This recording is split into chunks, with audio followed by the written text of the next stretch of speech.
Hello, everyone. One of the big stories today is that, for all intents and purposes, after all of Trump's boasting that he could end the war in Ukraine in 24 hours before he even took office, Russia had essentially rejected his.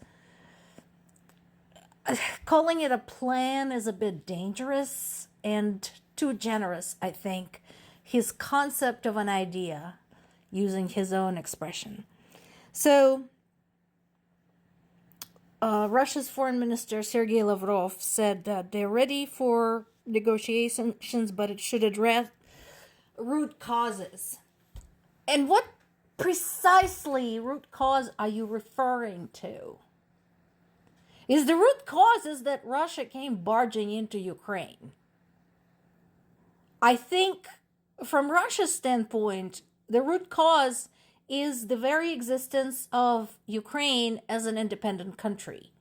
So we might have a problem there. And, while we're talking about root causes, let's also talk about the constant, just incessant pounding of Ukrainian civilians and Ukrainian infrastructure by whatever Russia has to throw at them. At present, it happens to be drones. Again, they're carrying out these assaults overnight to catch people when they're most vulnerable.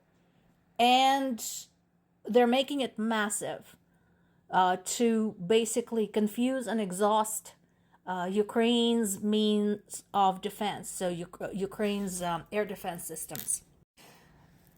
And here's something else. So Russia's sources have been blocked off on Telegram website in the European Union. I think it's a great idea. Russia, of course, is whining and threatening to respond in kind. Like what? Like you are going to remove European users from Russian websites, such as? Are there Russian platforms that are actually popular among anyone? No. Russians were using all the same stuff as everybody else, which slowly has been shut down or slowed down. In addition to this latest Telegram disconnect, Putin, this happened on Russia's end. Putin basically brought YouTube in Russia to a screeching halt. So now people are constantly complaining that they can't watch videos, they can't upload videos, not even shorts. And they're demanded to know what's wrong with YouTube. Not a damn thing wrong with YouTube. YouTube is functioning as designed. Talk to your president. Heated rhetoric continues between Russia and Azerbaijan.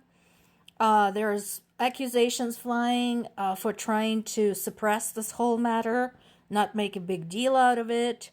Of course, people died, innocent people died aboard a passenger airplane. So it's not quite working.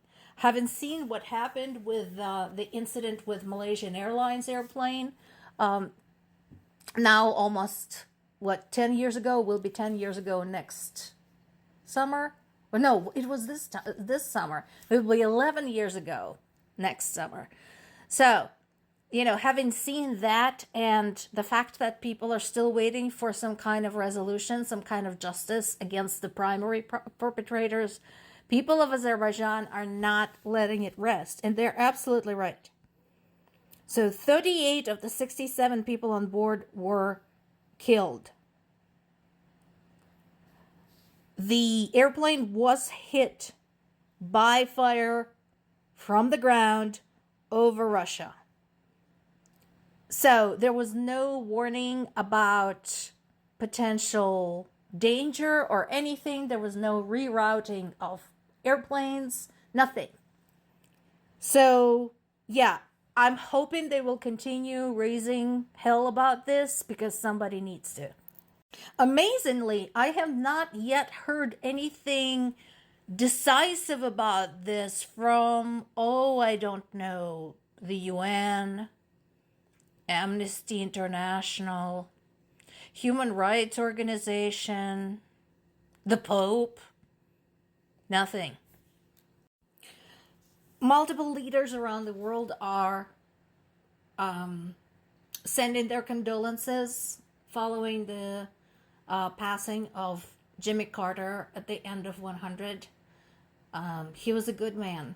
He was not the best president the United States had, although there's some things he had achieved that in some ways remind me of Joe Biden. You know, they were rather complicated and not flashy. So there's some good sources about him, both from Dr. Heather Cox Richardson, Adam Kinzinger, Jay Kuo. Pop over to their websites, to their blogs, and read up on that. You'll be surprised. But anyway, I know he's not considered to be the best American president. However, I think he was truly one of the best men out there.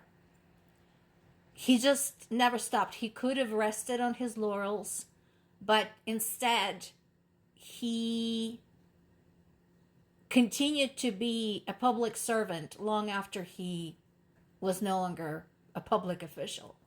So, like so many, President Zelensky of Ukraine made a statement on the subject. And, yeah, Jimmy Carter will be missed by many around the world. And there is an investigation continuing over the sabotaged cable in the Baltic Sea that was connecting Finland and Estonia. So it appears to be that it was disconnected from the grid and dragged off to the side. There are drag traces there. And this comes just after a month after 2 telecommunication cables were cut in the Swedish territorial waters, also in the Baltic. So I know who that is. We all know who did it. And of course, they're going to blame it on every freaking buddy other than taking responsibility. So, once again, folks, I don't know how many such incidents have to happen for the rest of the world to go after the culprits. We all know who is doing this. Come on. You know, between that and the investigation of cyber attacks in Italy, I mean, it's a long list. Elections, viruses, threats. Aren't you sick of these assholes yet? Just asking.